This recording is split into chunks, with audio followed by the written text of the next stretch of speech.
e com um espaço, um pátio no meio delas, né? Os banheiros, na época chamados de latrinas, eles eram compartilhados. Então, não existia banheiro dentro da casa, nesse tipo de moradia. Eles ficavam do lado de fora, né? E todos do cortiço utilizavam do mesmo banheiro. Baseado nisso, o Aloysio Azevedo, ele começou, então, a fazer a sua pesquisa. E ele pesquisou um cortiço chamado de Cabeça de Porco, que haviam 4.000 casinhas. E ele pertencia ao conde Deu, que era exatamente o marido da nossa princesa Isabel. Olha só. Então, baseado nessas informações, é que ele escreveu a sua obra, tá? Só que, como eu falei, as condições de moradia eram muito precárias. O material utilizado era de segunda. A construção era feita à base com madeira. Essa madeira era usada, né? Então, eram assim, casinhas alugadas, porque ela era construída para utilização de moradia dos operários, e eles podiam pagar aluguel, só que eles eram explorados. É uma das características do naturalismo, tá bom? A exploração. Só que essas condições precárias eram muito insalubres. Por quê? As crianças, elas não tinham paciência de esperar a fila, por exemplo, para usar a latrina. Aonde é que vocês acham que elas iam? No matinho. Isso mesmo. E, às vezes, esse matinho era a própria horta do cortiço. Vejam só. Que situação, né? Então, essas condições de falta de higiene fazia com que proliferassem muitas doenças, dentre elas verminoses, que vocês devem já ter estudado nas aulas de ciências e de biologia. E naquela época também proliferava a febre amarela. Sim. E foi aí então que no estado do Rio de Janeiro, o prefeito Passos, ele deliberou uma lei, tá? Não só ele, mas foi em conjunto com a vigilância sanitária também. Vamos ver como era essa lei? O que ele dizia nessa lei? Em nome da higiene e da estética, declarou guerra aos quiosques da cidade e proibiu a venda de vários produtos por ambulantes, atingindo, por conseguinte, as fontes de renda de grande número de pessoas. Proibiu ainda o exercício da mendicância e demoliu uma série de cortiços que haviam sido proibidos de sofrer reparos por lei municipal de 10/2/1903. Então, vejam bem, os cortiços começaram a ser demolidos de São Paulo até Recife. Muito bem. E essa classe operária, para onde é que elas iriam? Né? Elas tinham baixa renda. Foi aí, então, que, naquelas regiões aonde estavam localizados os cortiços, que ocorreu aquela demolição, as avenidas ficaram largas. E dessas avenidas surgiram várias artérias que levavam ao subúrbio. As pessoas sem moradia foram morar aonde? Isso mesmo. Elas foram morar no subúrbio. Elas tinham casas? Não tinham casas. E, juntamente na mesma época, nós tivemos ainda a abolição da escravatura, né? Que foi em 1888. E os escravos, agora livres, também não tinham moradia. É isso mesmo, também foram para o subúrbio. E no subúrbio começou, então, a se formar aquilo que nós chamamos de favelas. E as favelas, elas eram construídas com o que se tinha na época, né? Restos de madeira. E foram construindo o seu barraco. Assim, eu tenho a diferença entre o cortiço e a favela. A favela, os operários não pagavam a moradia. Já no cortiço, eram pagas essas moradias. E essas favelas foram, então, crescendo nos morros do Rio de Janeiro, né? E foram se tornando essas enormes comunidades que nós temos aqui nos dias atuais. Tá bom? Então, agora que você já sabe a diferença entre cortiço e favela, me responda. Atualmente, você acha que essa situação mudou? Vamos lá, gente. Vamos lá, mais uma vez a gente conta com a participação de vocês no chat. Estamos olhando aqui, está muito bacana a participação. E manda ver aí que a gente vai colocar no ar aqui.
Voltamos. A gente tem algumas participações aqui, o pessoal falando que não mudou, o Renan colocando isso, o Gabriel, nossa, que horrível essa condição. Então, muitas manifestações aqui nesse sentido.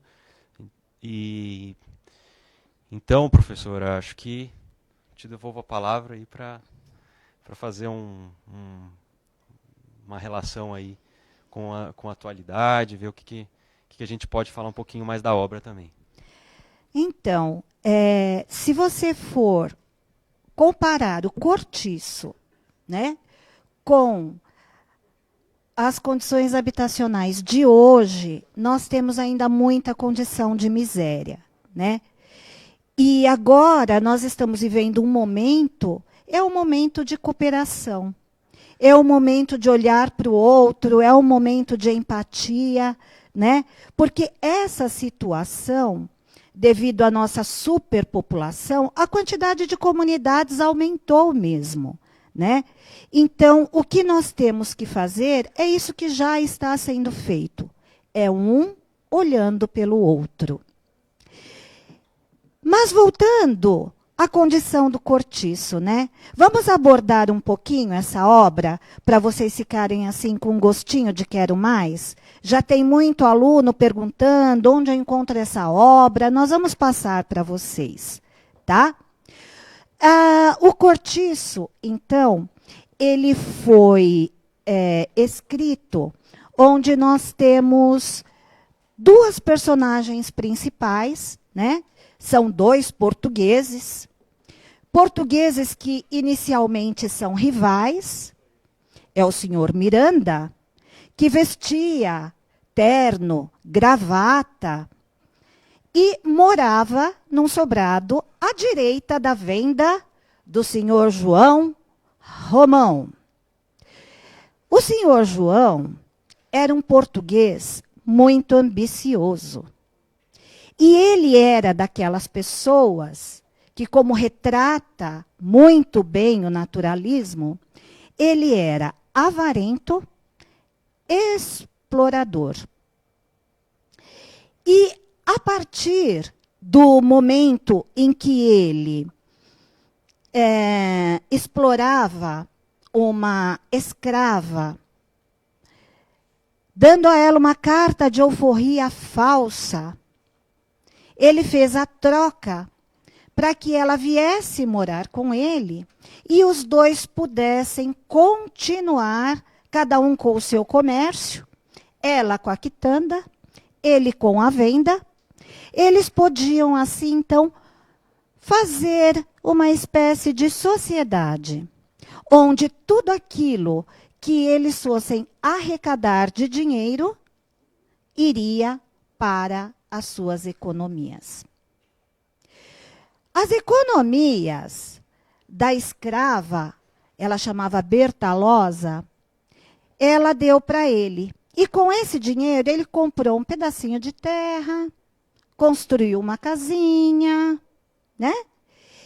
E depois, com o tempo, ele se pôs a economizar tudo que podia, pagando pouco as suas dívidas, mas recebendo muito em sua venda.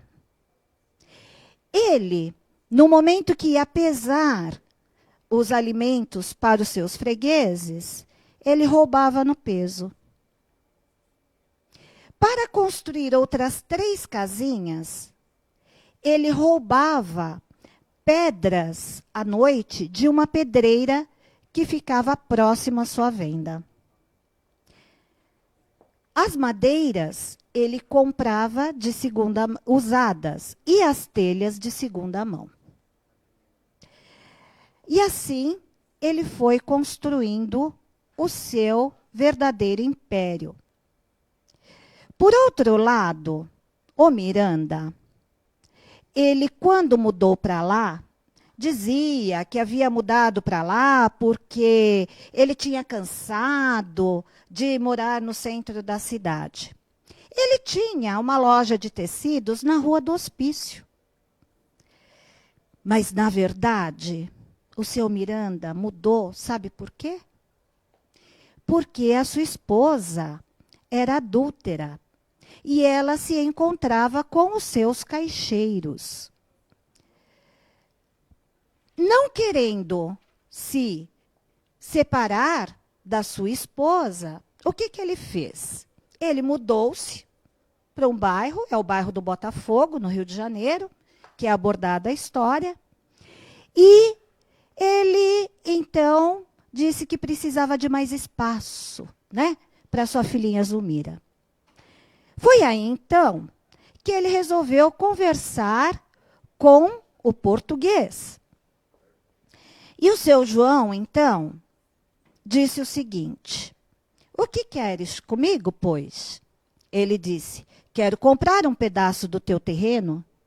Ele disse: não, não posso vender o meu terreno. Mas eu preciso de espaço, dizia o outro. Não, eu não vendo nada. Aqui eu vou construir muitas casinhas. Além dele comprar mais e mais terrenos, ele comprou também parte da pedreira, o que ajudou ele a construir um grande cortiço. Quando Miranda viu o tamanho que estava se formando naquele cortiço, ele levantou um muro bem alto, porque ele conseguia ver o cortiço da janela dos fundos dele. Ah, mas o João Romão, ele, então, construiu as suas 95 casinhas, com cômodos pequenos, e também comprou muitas bacias. Por quê? Se vocês olharem as imagens no Google, vocês vão encontrar os cortiços cheios de roupas penduradas no varal. Sim. Um dos empregos que existia na época era de lavadeira. Então, ele não alugava somente as casinhas. Ele também ganhava dinheiro com o aluguel das bacias. Muito bem, ora pois. Quando o cortiço estava pronto, ele subiu um muro bem grande, com portão no meio, e colocou uma placa: Estalagem João Romão. Muito bem. Quem habitava o cortiço? Tinha muita gente, né? Tinha a machona, que era uma portuguesa bem rude. Ela era uma lavadeira. Tinha a Rita Baiana, muito sensual. Lá também vivia a Pombinha, que era uma personagem que acabou se perdendo com o costume dos outros. Mas também tinha muita malandragem. Mas tinha festa, tinha samba. E numa dessas rodas de samba, nós temos uma nova característica, a ira, né? Então, o que nós estamos abordando nesta obra? Fatos históricos.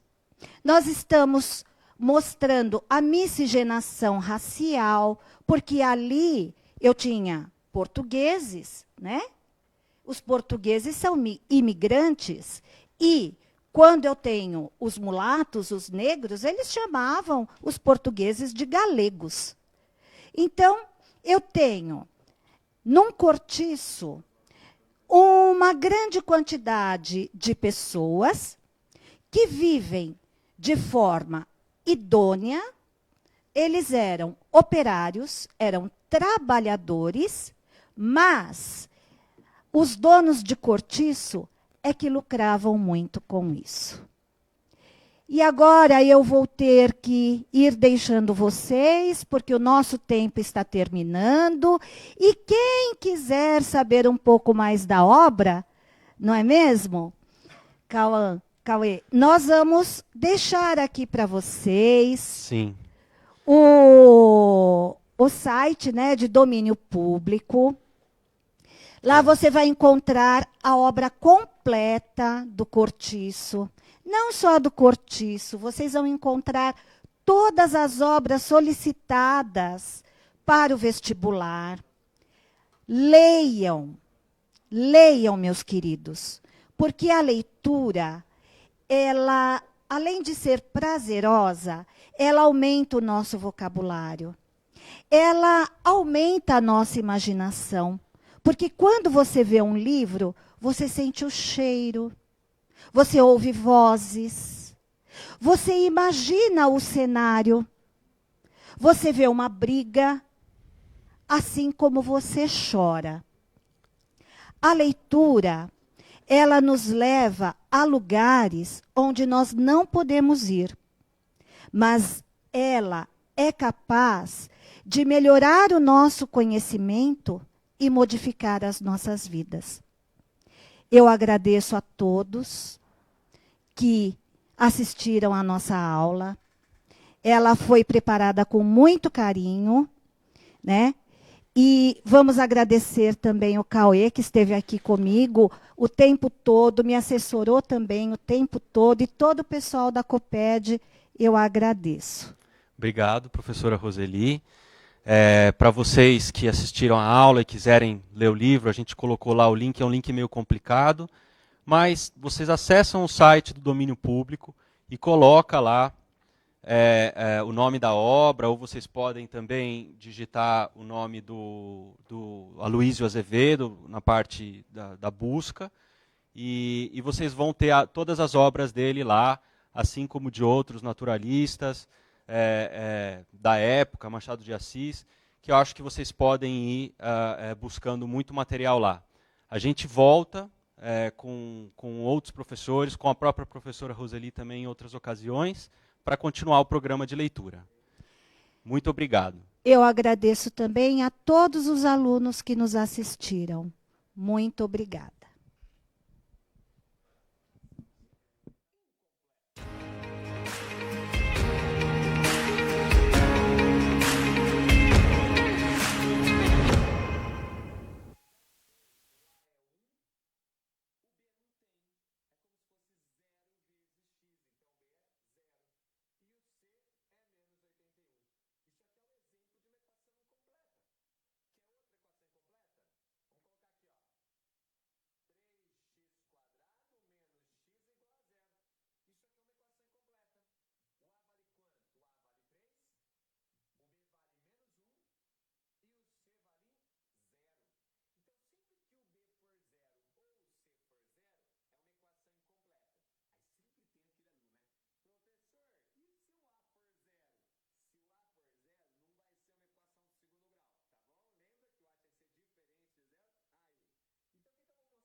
Olá a todos que nos assistem pelo canal 2.3 da TV Cultura e pelo aplicativo do Centro de Mídias.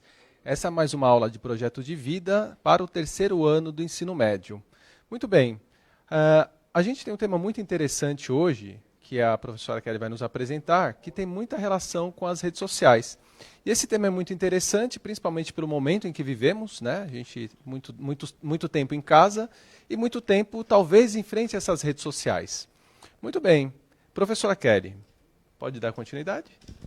Olá, pessoal, boa noite. Tudo bem, pessoal de casa, estudantes? Como o Fabiano disse, essa é uma aula pensada para os estudantes do terceiro ano do ensino médio, mas se você é estudante de outro nível de ensino, se você não está no terceiro ano do médio, não tem problema. Fique aqui com a gente que vai ser uma discussão bem interessante. Quem puder, participa do nosso chat, manda pergunta, manda comentário, que na medida do possível a gente vai incluindo vocês aqui.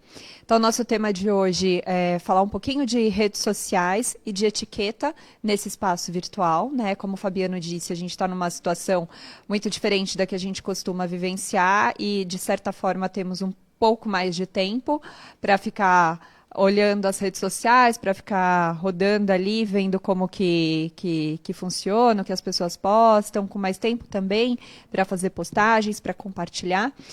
E de que forma que isso, né, impacta no nosso projeto de vida? A gente vem falando de projeto de vida, o que as redes sociais têm a ver com isso, né? Então, se a gente for pensar que tudo que a gente posta nas redes sociais se torna público e que depois a gente perde, né, o controle de tudo isso que é postado, então é um tema que faz muito sentido a gente pensar duas vezes antes de postar, enfim, fazer diversos questionamentos, e é disso que a gente vai tratar um tanto hoje. A forma como a gente vem se comunicando tem mudado a cada momento, né? Então, se a gente for parar para pensar, é graças às tecnologias digitais que é possível a gente estabelecer essa comunicação, esse contato aqui hoje. Mas também muda muito a nossa forma de interagir com as pessoas e de se portar na sociedade. Lembrem-se que é muito importante que a gente tenha anotações e que, pensando, né, nesse formato de estudar com autonomia, de estudar à distância, é importante que vocês façam as anotações de vocês para poder retomar em momentos futuros, em aulas posteriores, tá certo?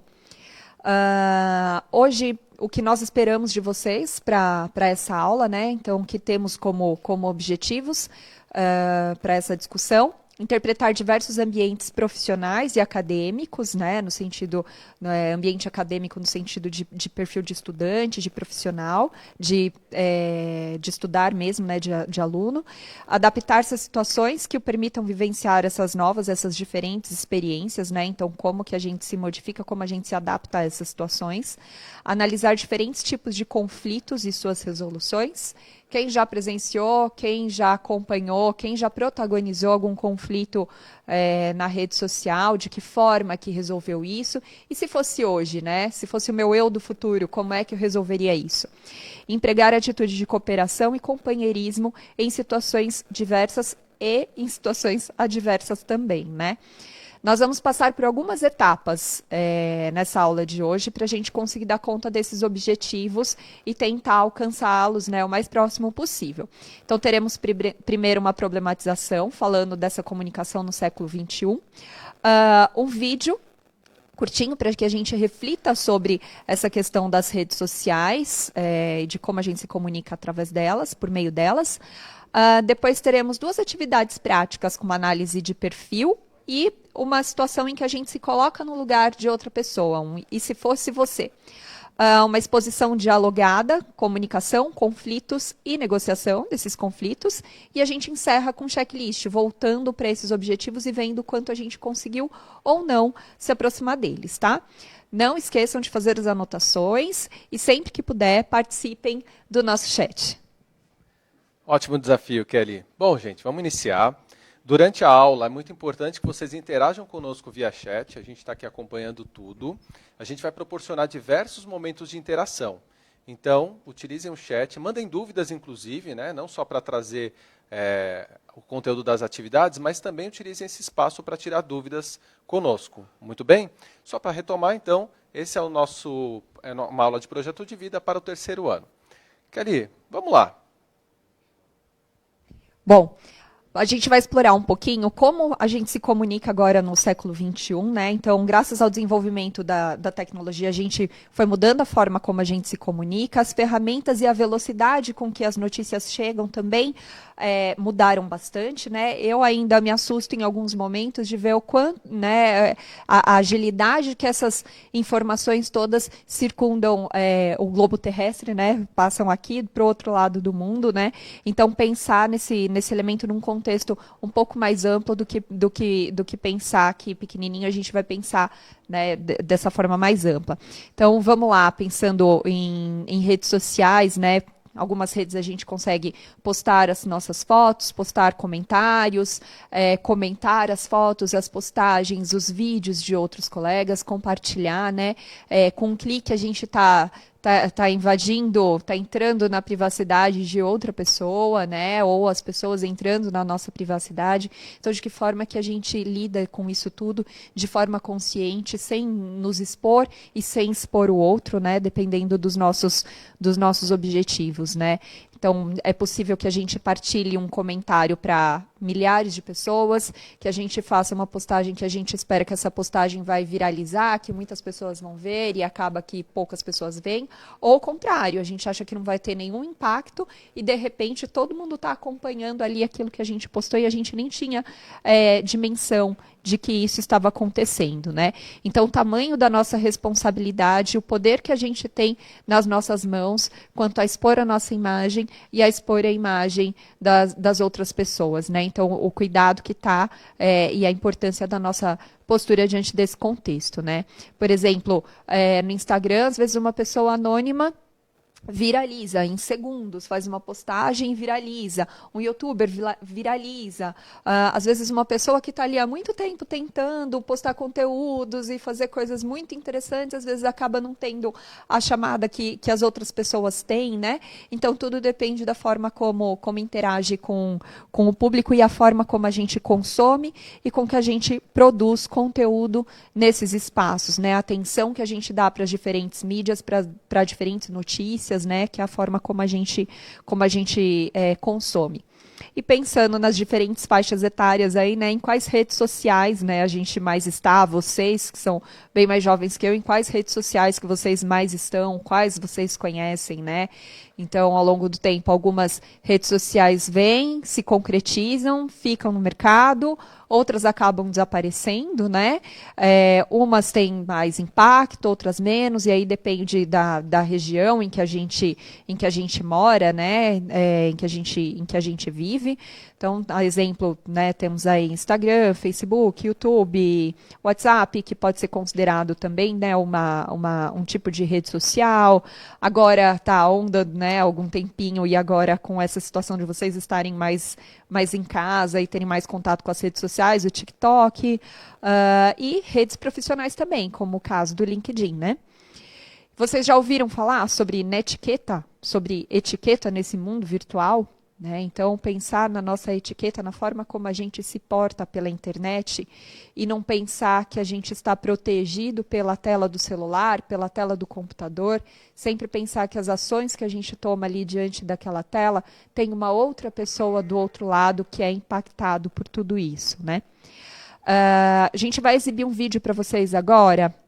Gostaria que vocês prestassem bastante atenção desde o início dele, é um vídeo curtinho, mas que vai provocar uma reflexão aqui sobre como a gente expõe, né, as nossas informações e a nossa vida para o público, tá certo? Trata-se de um experimento que foi feito em um país da Europa, onde um vidente busca adivinhar as coisas, né, acertar as coisas referente às vidas das pessoas que topam participar desse experimento, tá certo? Então se atentem e façam as anotações. O vídeo não vai agora? Tá certo. Tá.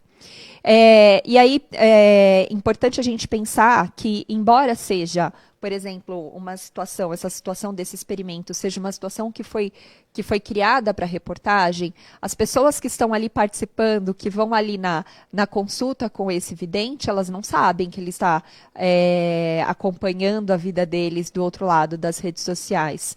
E a gente fica pensando, será que isso é possível? E se a gente tirar dessa situação, né, do vidente, mas a gente colocar em outras situações, por exemplo, quanto a gente posta e que isso, né, está relacionado diretamente, por exemplo, com o nosso perfil profissional. Então, vocês estão numa idade que estão entrando no mercado, dentro em breve, entrando no mercado de trabalho, ou já ingressando no mercado de trabalho.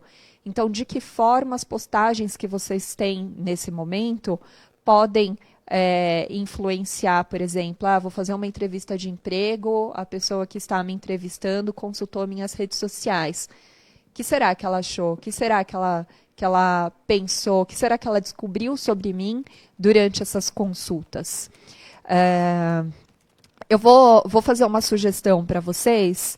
Vou dar 5 minutinhos, vou inverter aqui uma proposta, tá? Vou dar 5 minutinhos para que vocês analisem as redes sociais de vocês e depois, na volta, a gente vai ver o vídeo. Nessa etapa, vocês vão analisar, vou deixar na tela, não vou deixar um PowerPoint, um slide para vocês na tela. A ideia é que nesses 5 minutos, vocês analisem os perfis de vocês nas redes sociais e façam registros de 5 pontos que vocês acreditam que precisa ser readequado. Se coloquem, por exemplo, na posição de um empregador, né, de uma pessoa que está fazendo uma entrevista de emprego, ou uma situação agora, a gente pensando aqui num trabalho autônomo, e aí eu vou divulgar o meu trabalho. Eu faço cupcake para venda, vamos supor, ou eu faço brigadeiros, ou eu faço manutenção de computadores, enfim. Será que as pessoas que vão procurar o meu trabalho, quando elas consultarem a minha rede social, eu passo um bom nível de confiabilidade para que elas contratem os meus serviços?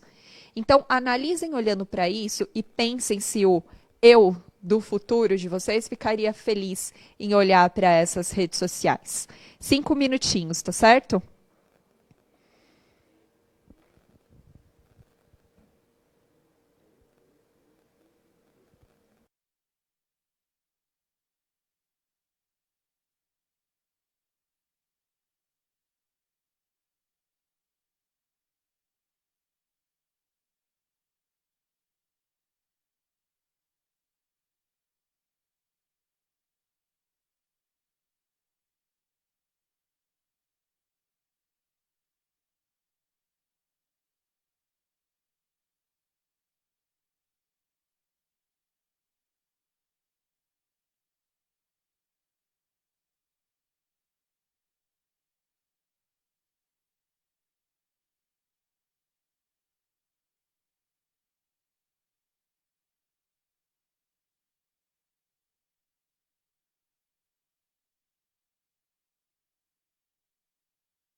Muito bem, voltamos e recebemos aqui muitas mensagens pelo chat do aplicativo.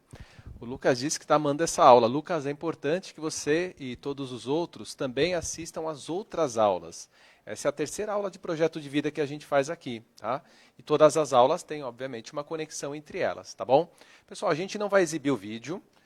Vocês podem encontrar esse vídeo no YouTube com o nome Vidente Adivinha, com base nas redes sociais e legendado, tá? É um vídeo bem interessante, ele vai ilustrar um pouco das preocupações que a gente pode ter se a gente expor muitas informações nossas em redes sociais.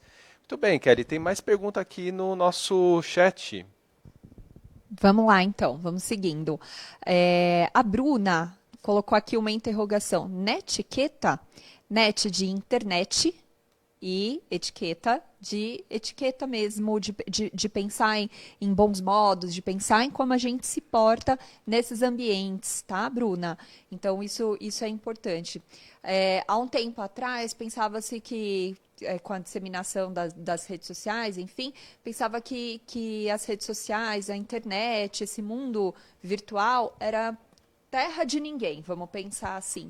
E não é dessa forma, né? Muitas vezes a gente conhece as pessoas, vai conhecer alguém, antes a gente consulta o perfil dessa pessoa na rede social, né? Então, da mesma forma que a gente precisa pensar ali em regras para a gente viver em sociedade, agora pensando, por exemplo, na situação da pandemia, a gente mudou um pouco das nossas regras de etiqueta, né? Então, antes a gente cumprimentava com um aperto de mão, com um abraço ou com um beijo, hoje a gente cumprimenta com um aceno, a gente fala mais de longe com as pessoas, né? Então, todas essas questões vão mudando de acordo com os cenários onde a gente vive. E na internet, né, no mundo virtual, isso não é diferente, tá? A Gabriela comentou aqui no nosso chat das fotos dela. Ela escreveu assim, minhas fotos. Será que essas fotos precisam ser modificadas? Será que essas fotos estão boas? Será que essas fotos condizem com a Gabriela do futuro? Né? Então, isso é importante, Gabriela, de você retomar e de você pontuar quais fotos você, por exemplo, ocultaria do seu perfil, que tipos de fotos você não voltaria a postar numa outra ocasião, por exemplo. Quais fotos, né, condizem com o seu modo de vida e que você tem como um projeto de futuro, como um projeto de vida. Algumas pessoas comentaram aqui, deram risada, né, do próprio perfil, né? Então talvez a gente ainda não tenha tido a possibilidade de ter um olhar mais crítico para o nosso perfil, e a idade de vocês, né, a faixa etária em que vocês estão, deve ter coisas de quando vocês eram bem mais jovenzinhos, né? Eu, por exemplo, quando comecei a usar rede social, posso dizer que eu já era adulta. Né? Então, esses contextos e o modo de pensar mudam bastante. Então, isso é importante de pensando nesses contextos. Então, tenham esse olhar mais crítico, mas também não fiquem se punindo, tá certo? Olhem, tenham esse movimento de que é possível refinar, é possível aprimorar, tá certo? Alguns meninos aqui comentaram que não precisam readequar nada. Então, daqui a pouco a gente vai ter algumas outras discussões, e aí vou pedir para que vocês que comentaram que não precisam readequar, que vocês reavaliem depois da nossa discussão, depois que terminar essa aula, retomem o perfil de vocês com mais calma, para ter certeza se é isso mesmo, tá? Teve um comentário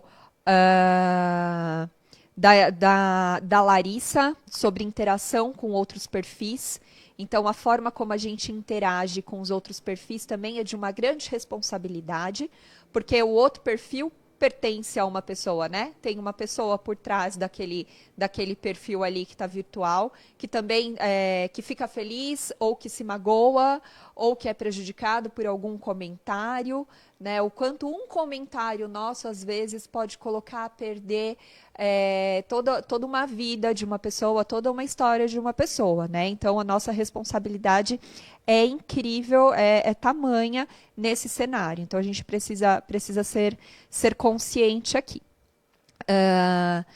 Ter anotações desses pontos para readequar é importantíssimo para que vocês façam, né, essas readequações depois da aula e consigam fazê-las com calma, tá?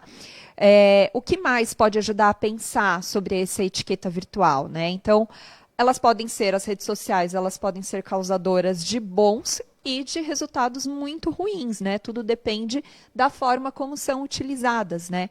A importância de saber lidar com situações de conflito de forma saudável é fundamental para não utilizar as redes sociais como uma válvula de escape, compreendendo que esse não é o caminho para a gente lidar melhor com as situações. Então, no momento em que eu estou muito nervoso, eu estou muito explosivo, ou acabei de ler uma notícia que me deixou muito reativo, será que é o melhor momento de fazer uma postagem?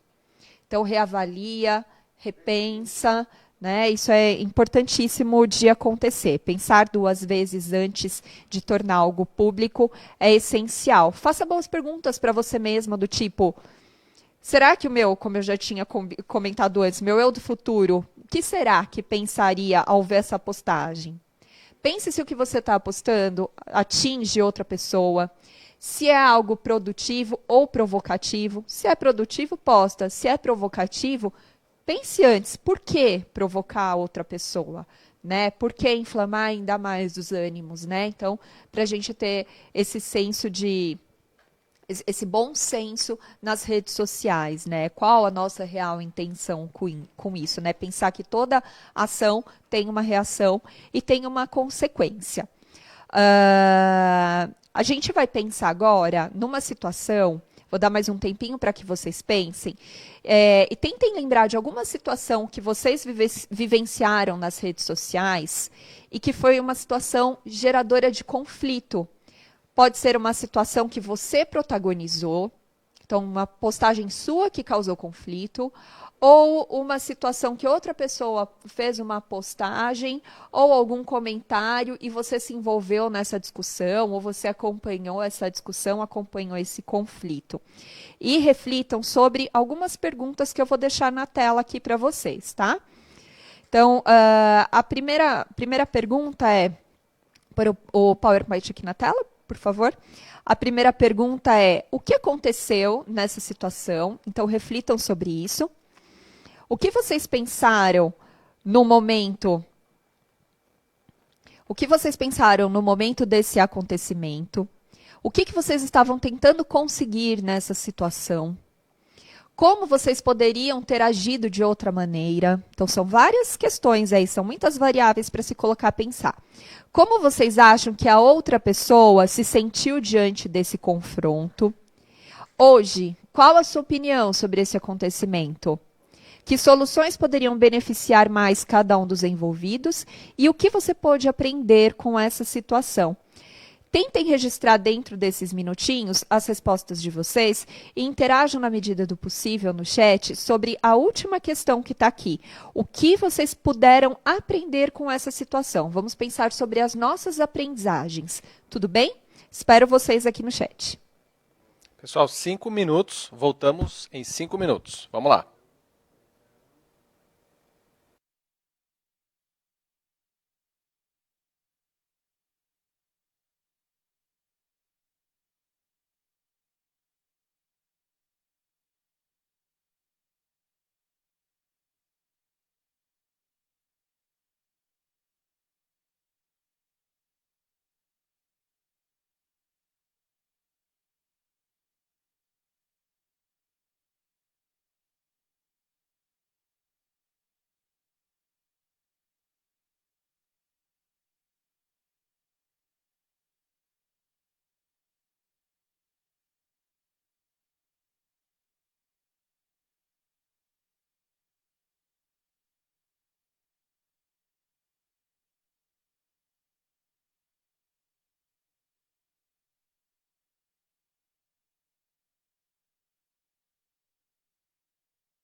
Estamos de volta, muita interação no chat, bastante informação interessante, alguns pontos para a gente analisar e comentar.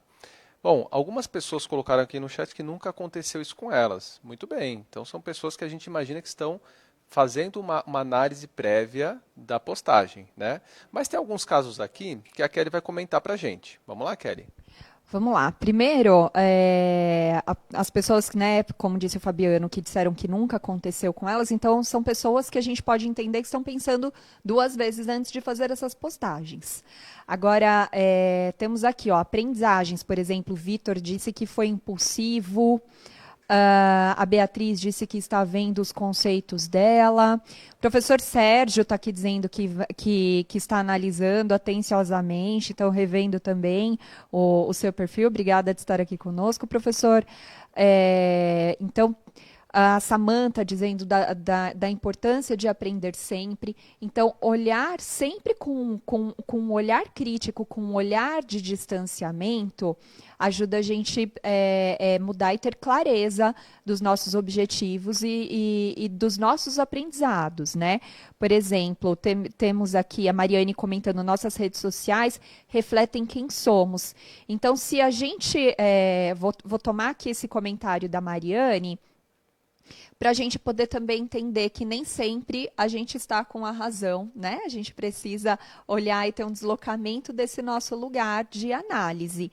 Então, quem trouxe, por exemplo, que não tenho nada a mudar, ou sempre estava correta nas minhas posturas, dê uma olhada mais tarde, depois dessa aula, com um olhar mais crítico e pense se de fato é isso. Tente encontrar algo para repensar. Tá? Eu vou deixar como uma dica para vocês que fizeram essa análise agora sozinhos, que vocês peçam ajuda para um colega. Então, ou peçam para um amigo, para uma amiga, irmã, irmão, pai, mãe, para alguém olhar para o perfil de vocês e fazer algumas indicações também, vocês se coloquem a conversar a respeito disso. Vamos pensar rapidamente numa situação aqui de conflito, né? Como é importante estarmos bem preparados para essa situação de conflito, ter essa noção de negociação, pensar em quem são os interlocutores, quais são as minhas possibilidades de mudar essa situação, né? Ter naturalidade, manter a calma, né, durante as situações. Então, essas são algumas questões muito importantes e que seria importantíssimo se a gente conseguisse analisar com mais calma, com mais tranquilidade. Quando a gente retornou, o Fabiano comentou que algumas pessoas disseram que, né, que nunca aconteceu, né, com elas a respeito de terem se envolvido, terem, né, protagonizado algum conflito. É importante, então, aproveite esse momento e veja, analise, por exemplo, perfil de famosos, de pessoas que estão mais expostas na rede social e tentem aprender também com essas questões. Muito obrigada e até uma próxima. Muito bem, gente. Essa aula faz parte do projeto de vida para o terceiro ano de ensino médio. A gente falou de redes sociais, tem muitas notícias sobre redes sociais, essa semana especialmente tem bastante coisa. Se vocês pesquisarem, tem informações que vão servir para vocês utilizarem como apoio nessa aula. E, enfim, a rede social é a história que a gente quer contar sobre a gente, né? Que história você aí do outro lado quer contar? Muito obrigado a todos por essa aula. Quero agradecer ao Instituto Pro, à Secretaria de Educação e ao Centro de Mídias. Um grande abraço a todos.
Olá, professores, estudantes da Rede Estadual de Ensino de São Paulo.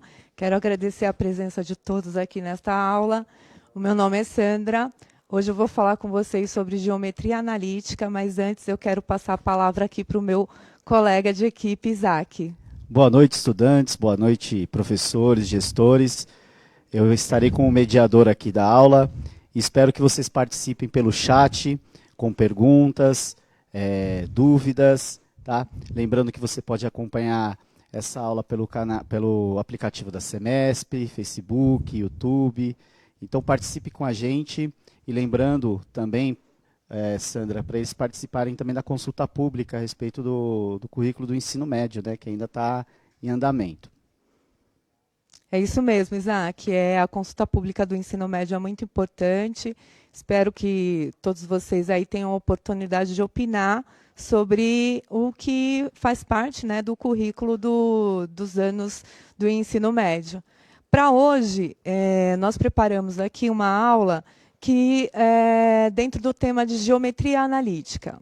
Então, a nossa aula, ela tem aí como um tema central, né, que é uma aula voltada para o terceiro ano do ensino médio. Eu chamei, né, dei o título aí para a aula, que é a reta, um ponto de vista algébrico e geométrico. Bom, eu vou falar dos dois aspectos no decorrer da aula, mas eu queria que vocês aí interagissem já no chat, né? O que vocês já podem pensar a respeito, opinar a respeito desse título. Tá, Isaac? Então, eles já vão começar a interagir aí no chat. Guardando aqui a interação de vocês. Bom, como a gente vai falar sobre geometria analítica e o terceiro ano, né, a terceira série do ensino médio, é onde a gente faz um maior aprofundamento sobre esse tópico da matemática. Queria que vocês também aí fossem pesquisando, né, na internet, em livros, onde vocês tiverem acesso, o que vocês encontram sobre a geometria analítica, né? Eu vou fazendo alguns comentários aqui sobre esse tópico, né? A geometria analítica, ela é um ramo da matemática que estuda a geometria plana e a geometria espacial por meio de processos algébricos.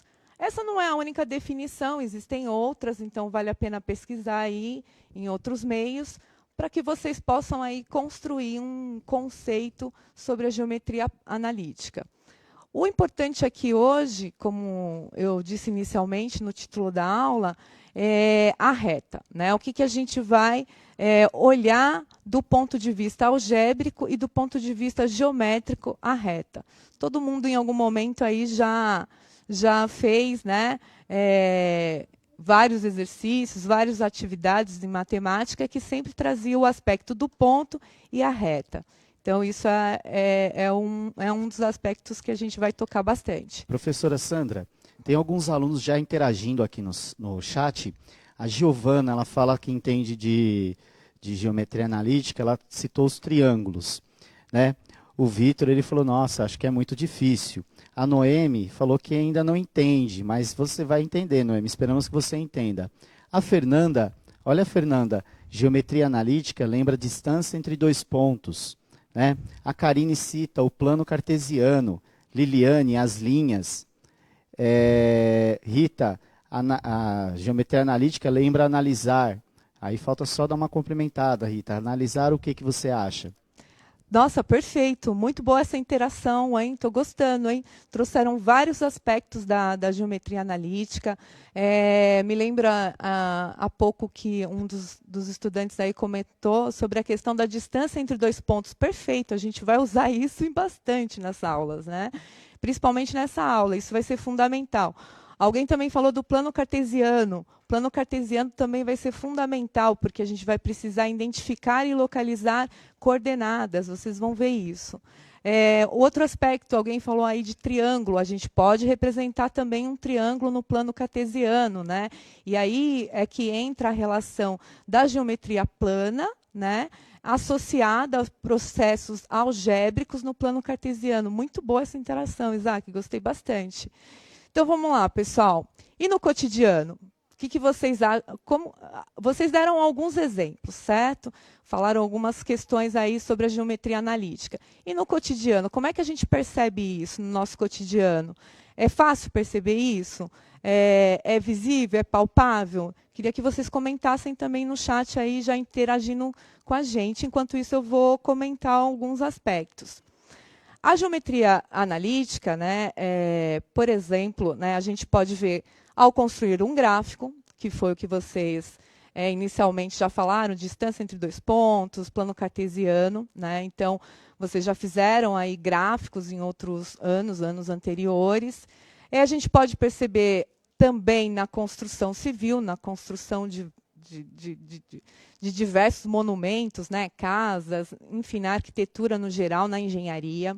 É claro que perceber essa geometria, né, não é tão simples, ela não é talvez tão palpável e tão perceptível, porque envolve muito conhecimento, digamos assim, mais técnico para a gente perceber, mas ela está aí no nosso cotidiano. Um outro exemplo que é bastante conhecido é o GPS, né? Claro que é uma matemática e uma geometria analítica mais sofisticada, mas o princípio das coordenadas está posto aí nesse meio.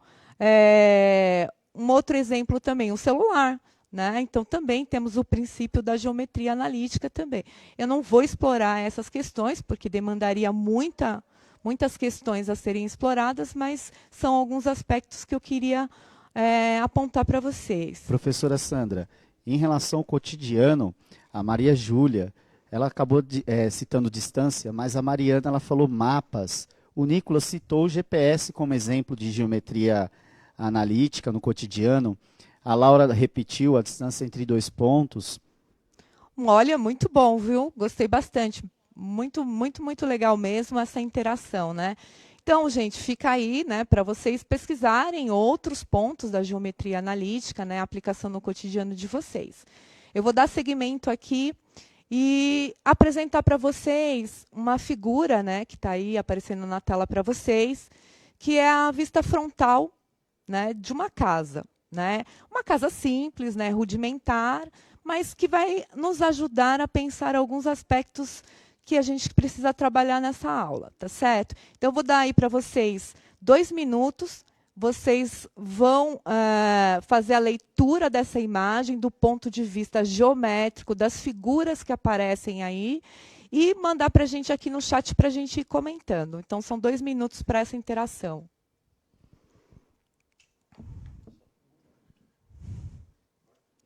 E aí?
Então, professora Sandra, nós tivemos aqui várias respostas, né, sobre a leitura da imagem e vários estudantes, eles responderam, olha, dentro da figura, né, da imagem da casa, nós temos, ela é formada por quadrados, triângulo, retângulo, círculo, ângulos, distâncias entre os pontos.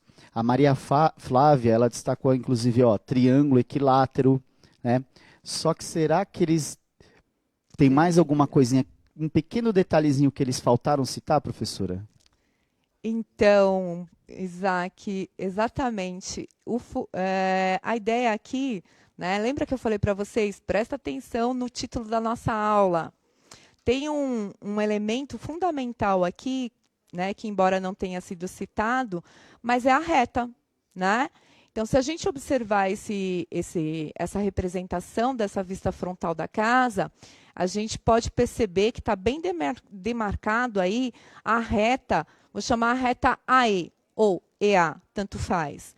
Tem a reta AB ou BA, também tanto faz. Tem a reta DC ou CD, tanto faz aí o nome que a gente pode dar para a reta. Mas o importante é perceber que essa figura que está no plano, né, que está planificada, que é a vista frontal de uma casa, ela tem vários elementos geométricos, né? Então, vocês citaram triângulos, retângulos, a gente pode observar circunferências. Perfeita a observação de vocês. O que eu quero trazer aqui nessa aula para vocês? Fundamentalmente, que as figuras que estão no plano, e aí a gente ainda não representou nada no plano cartesiano, mas essa figura ela é constituída do quê? De pontos e retas. Né? Então, para eu ter uma circunferência, eu preciso ter pontos. Para eu ter a reta, eu preciso ter, no mínimo, 2 pontos. Então, essa figura ela representa bastante esses elementos que são elementos básicos da geometria plana para a gente começar a fazer qualquer construção geométrica. Né? Então, a ideia aqui era ressaltar essas questões com vocês. Como a gente está falando das retas, eu vou trazer agora no próximo slide, a representação da posição das retas no plano. Né? Então, se a gente observar o slide anterior...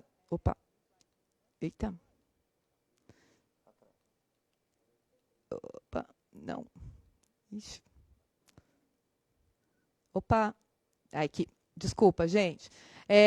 Se a gente observar o slide anterior, que era o slide da casinha, a gente pôde perceber que a gente tinha a reta AB e a reta EB, que eram retas o quê? Concorrentes.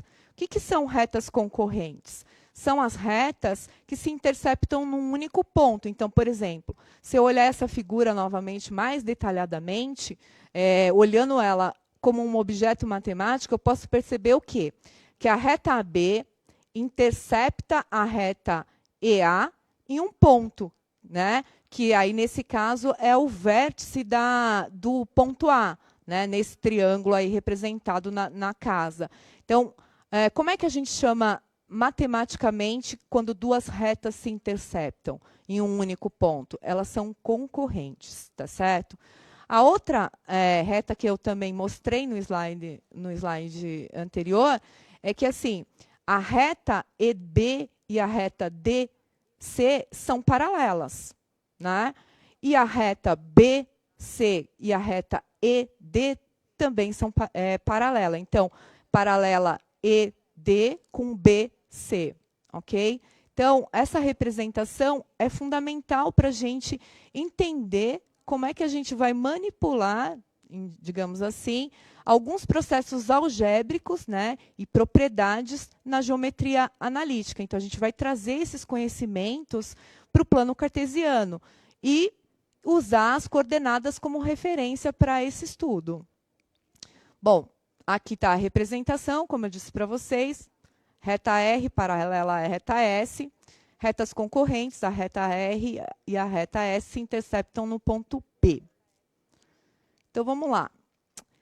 Bom, plano cartesiano, embora seja um estudo, né, que a gente faz lá desde do final dos anos finais, eu vou retomar aqui com vocês e vou deixar aí uma interação no chat também para vocês identificarem as coordenadas desse ponto, tá certo? Então, vou dar 2 minutos para vocês fazerem, localizarem e escreverem quais são as coordenadas que estão aí representadas nesse ponto.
Bom, retornamos aqui um pouco antes do tempo, porque a gente recebeu algumas mensagens que alguns alunos estão com dúvida em como que a gente localiza esse ponto, ou como que eles gostariam de, de colocar a resposta, né, professora Sandra? Sim. Então a gente vai dar um exemplo, tá?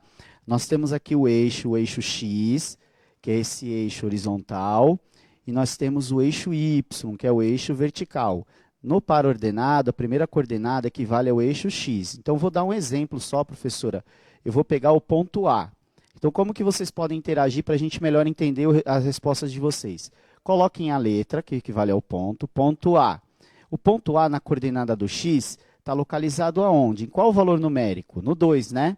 Então, ponto A é 2. E na coordenada do Y, ele está localizado em qual valor numérico? No 3, ok? Então, ponto A, coordenada. Aí vocês, por exemplo, uma forma de resposta. A, 2 e 3. Tudo bem? Aí a gente já vai entender melhor aqui. Então, a gente vai voltar, vai dar mais 2 minutinhos para vocês responderem os outros pontos para nós. Tudo bem?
Retornamos aqui.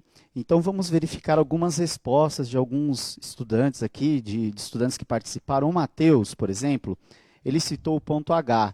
O ponto H, ele falou que no X está no 4 e no Y no menos 3. Daqui a pouco a gente verifica se ele está certo, né, professora? Sim. A Ingrid, um outro também, um xará do Matheus, que eu acabei de citar, e o Henrique, citaram, por exemplo, o ponto E. O ponto E está no X no 3 e está no Y no menos 2. Correto. A Larissa, ela citou apenas o ponto que aparece ali, o G. Larissa, o ponto G no X é menos 3, faltou o Y, hein? Se não tem ali o Y, então seria qual será o valor dele? A gente vai verificar. O F, e também citou o ponto F, menos 3, vamos ali, menos 3, isso, e 2. Então, vou passar agora para a professora para ela dar continuidade aqui às respostas, tudo bem? Isso mesmo. Bom, obrigada pela interação, né? Eu vou fazer aqui na lousa, vou colocar as respostas aqui, mas eu queria pedir para vocês que vocês pudessem retomar essa ideia, né, de localização, de identificação das coordenadas no plano cartesiano. Por exemplo, o ponto A, ele tem coordenada 2, 3. O que significa isso? Coordenada. Coordenada significa que eu tenho dois valores, tá certo? Então, um valor é o valor que está representado no eixo X, que é o eixo horizontal, e o segundo valor é representado pelo eixo Y. O que acontece? Nesse caso aqui, esse valor, o 2, está representado aqui no horizontal, e esse valor aqui representado no eixo Y. Bom, o ponto B. O ponto B, eu tenho aqui a coordenada 5, 7. O que é a coordenada 5, 7? A mesma ideia. O 5 está no eixo horizontal, que é o eixo X, e o 7 está sendo representado, né, pelo valor do eixo Y. Então, observem, é sempre o quê? A localização de um ponto, né, a identificação do ponto num plano cartesiano, a gente tem como referência o quê? O eixo horizontal e o eixo vertical. Ponto C. O ponto C tem a coordenada 0, 4. Isso significa dizer o quê, matematicamente? Significa dizer que o valor aqui, o ponto, né? O que eu quero dizer é o seguinte: por que o ponto ele está localizado exatamente no eixo vertical, que é o eixo Y? Porque aqui o 0, que é o valor do eixo X, né? E o 4 é o valor do Y. Então, quando acontece da coordenada T 0, 4, aonde a gente marca o ponto? Onde a gente localiza o ponto? A gente localiza ele no eixo Y. Então, essa coordenada aqui, geralmente, inicialmente, quando a gente está trabalhando com o plano cartesiano, os alunos acabam tendo um pouco mais de dificuldade de identificar, mas a gente precisa ir tirando essas dúvidas. O ponto D, 4, 0. É exatamente ao contrário. Então, o ponto D, ele ficou localizado exatamente aonde? No eixo X, tá? O ponto E tem coordenadas 3 e menos 2. O ponto F tem coordenadas menos 3 e 2. O ponto G tem coordenadas menos 3 e 0. E o ponto H, menos 3 e 4. Bom, o princípio do plano cartesiano e a identificação das coordenadas, pessoal, é fundamental. Então, se vocês tiverem alguma dúvida ainda, conversem com professores de vocês, né? E procurem aí sanar e aprofundar esse conteúdo com eles, tá certo? A gente pode até indicar um aplicativo, né, professora? O GeoGebra. O GeoGebra, que ele pode ser... você pode fazer o download dele por Android, iOS ou online no computador. Ele é uma ferramenta muito interessante para que você possa treinar essa parte do plano cartesiano e também, conforme você for se atualizando, treinando cada vez mais, até trabalhar com a geometria analítica, no caso que a gente está fazendo aqui. Tudo bem?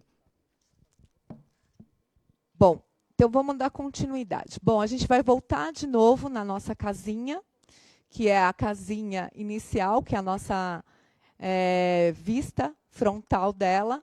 Só que agora, se vocês observarem, eu coloquei ela no plano cartesiano.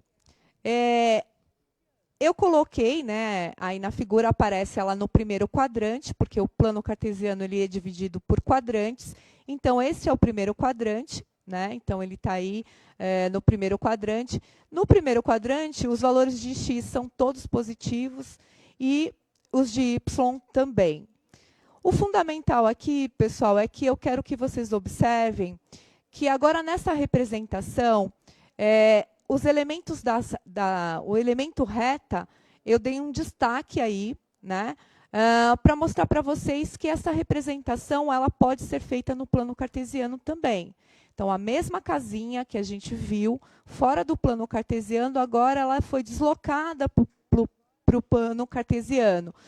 Com uma referência, com referências aí, se vocês observarem a figura, e eu vou dar aí 2 minutos para vocês observarem essas figuras, percebendo que as posições que as retas podem ter no plano cartesiano continuam sendo as mesmas, paralelas, né, entre si, ou concorrentes, como mostrados anteriormente. Então, eu vou dar 2 minutos aí para vocês interagirem no chat e passarem as informações para a gente.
Bom, retornamos aqui. A gente teve um probleminha aqui com o chat, muita gente participando, acabou travando.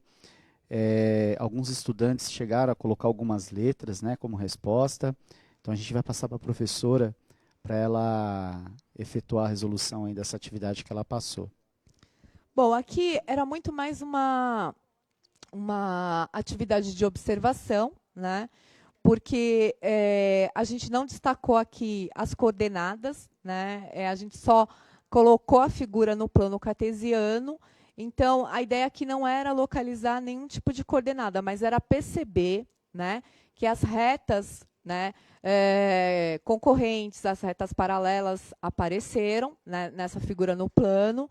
E a ideia agora é passar por uma segunda etapa, que é uma etapa onde a gente vai discutir, né, e vai resolver algumas situações que tem a ver com a equação da reta, tá certo? Então, como eu disse para vocês inicialmente, a gente precisa de processos algébricos. Então, a gente representou a reta do ponto de vista geométrico dela, né? olhou ela também no plano cartesiano, percebeu que no plano cartesiano a gente vai precisar sempre de duas coordenadas, seja quais forem, para traçar essa reta. Né? E na continuidade, a gente vai observar que para a gente começar a aprender um pouco mais sobre a geometria analítica, é como escrever essa reta na forma algébrica, né? Que é o próximo tópico. Hoje, nessa aula, a ideia era realmente trabalhar com vocês o plano cartesiano, a localização, né? E a identificação das coordenadas e transitar entre o geométrico e o algébrico usando o plano cartesiano. Como a gente tem um tempo, né, limitado para discutir algumas ideias, eu queria deixar aqui, né, já registrado, que a nossa próxima aula, a gente tem como objetivo descobrir como que a gente chega na equação da reta, né, que está escrita aí y igual a ax mais b, com a e b pertencente aos reais. O que significa isso matematicamente? Então, o coeficiente A é o coeficiente angular, né, da reta. O que significa o coeficiente angular? Ele que vai definir a inclinação da reta no plano cartesiano. Então, a gente vai ter que falar do ângulo. Né? Coeficiente angular tem a ver com ângulo. E um outro coeficiente importante, que é o coeficiente linear. Né, que a gente também vai ver que ele é representado por um valor numérico, né, onde a gente vai perceber que a gente consegue identificar no momento que a reta intercepta o eixo y. Mas esses aspectos a gente vai comentar mais detalhadamente numa próxima aula que a gente terá aqui no Centro de Mídias. A outra questão é que assim, esse coeficiente angular ele também vai definir se essa reta é crescente ou ela é decrescente. Então, se o A for um valor maior que zero, ela vai ser crescente. Se o A for um valor menor que zero, ela vai ser uma reta decrescente. De qualquer maneira, já deixo aí, né, o próximo tópico que a gente vai estudar na aula seguinte. O João Vitor aqui, ó, excelente aula, Nicole, dizendo que ama muito geometria analítica. Então, vocês, alunos, hoje a gente pôde estudar, ou pelo menos iniciar os estudos de geometria analítica. A participação foi muito boa de vocês, a gente quer isso, que vocês participem, né? Que conforme foi o dia de hoje, né, professora? Sim. A interação foi muito boa. E vocês, se possível, aqueles que sentiram alguma dificuldade, olha, eu tenho dificuldade em plano cartesiano, é essencial vocês treinarem, pedirem para os seus professores atividades ou pesquisar atividades que possam ajudar nessa dificuldade de vocês. Tudo bem? Bom, pessoal, como eu disse para vocês, né, o professor Isaac também complementou, a questão, assim, é fundamental que vocês já retomem aí alguns conceitos, né, tragam alguns conhecimentos prévios, já fica aí como uma lição de casa, vocês já se aprofundarem a respeito dessas questões, né, que eu comentei nessa aula, que é o coeficiente angular, o coeficiente linear, para que na próxima aula a gente possa definir, então, a equação da reta.